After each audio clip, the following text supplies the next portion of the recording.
All right. Let's talk about your creative writing assignment. It is a narrative writing assignment, but most of all, I like to call it a creative writing assignment because, yes, you can be very creative on this, and I don't think that you guys get enough of that. I feel like you're mill planned and, you know, MLA formatted to death. But yeah, you do have to do the MLA format on this. But, anyways, so what are you going to do on this assignment? All right, here's what I'm asking. O'Connor abruptly ends her short story using information from the text. Write the end, the conclusion to her short story that will feature the characters left in the story, or rewrite the end of her story to change what actually happens.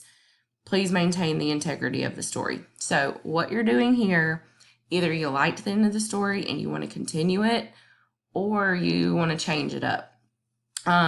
I've had a lot of students do the part where they change it up because they don't like what happens because, well, I'm not going to ruin it for you, but it is what it is, and I really like the ending, so I would probably just pick up where it leaves off. But anyways, what do I mean by maintain the integrity of the story? Well, for example, I had a student one time put zombies in their short story, their creative writing piece. Y'all, there are no zombies in this story, so that doesn't maintain the integrity of the story. If you're going to pull out minions that pop out of the woods, like, that doesn't fit the integrity of the story. So make sure that you're on task and you're maintaining the setting, the point of view, and the primary conflict, because that's really what I'm looking for here. Like, can you pick up where the setting left off? Can you pick up the point of view? And do you have a primary conflict that's going on? So a lot of times students will say, well, I don't know where to start with this assignment. Well, I said right here, if you get stuck and do not know how to start your writing, then find a line at the end of the story and type it, then go from there. And I'm not going to consider that plagiarism. I'm going to consider that you guys getting a head start, kind of getting a jump start for what you're writing. So for example, the end of the story ends with, I think, the misfit saying, shut up, Bobby Lee, it's no real pleasure. You could write that, type that on your paper. Shut up, Bobby Lee, it's no real pleasure, said the misfit. And then go to the next line, and then you would start writing your creative writing piece. And so what you're doing is you're adding to Flannery O'Connor's short story. Hope that makes sense. If not, you can email me. Again, I want you to do this in a Google Doc. You'll turn it in Classroom. Make sure you have your MLA format. You need your header. You need your heading, your name, class, date, assignment. The name of this assignment is A Good Man is Hard to Find, narrative writing assignment. Any of that will do. Make sure it's double spaced, Times New Roman font, size 12, etc. Just go through the rubric right here. I don't want to read the whole rubric to you, but what I do want to read to you is this first part of the criteria, because so many students look over this part and they're like, well, Dr. P, why did I only get a B? And I'm going to say, well, you didn't have XYZ in here. But here, what I'm looking for, so a narrative writing task examines your ability to effectively develop real or imagined experiences or events using effective techniques, descriptive details, and clear event sequences based on a text that has been read. So, for example, I'm looking to see if you can pick up where they left off. And again, these are the three things I'm highlighting: the story, the point of view, and the conflict, and also your creativity here.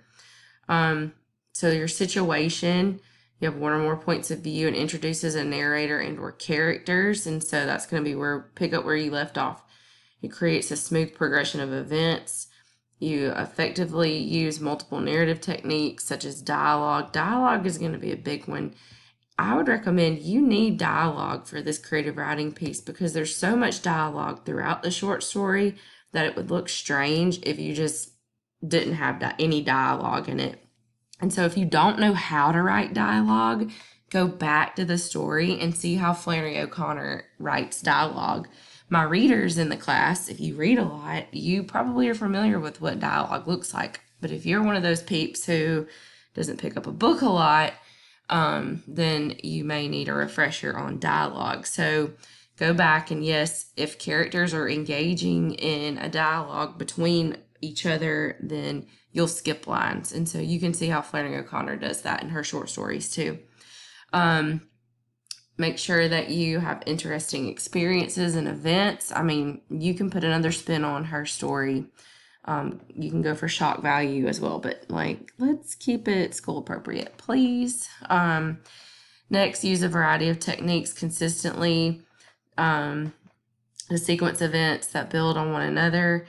Use precise words, phrases, and details and sensory language consistently to convey a vivid picture of the event. So that's going to be imagery, aka imagery.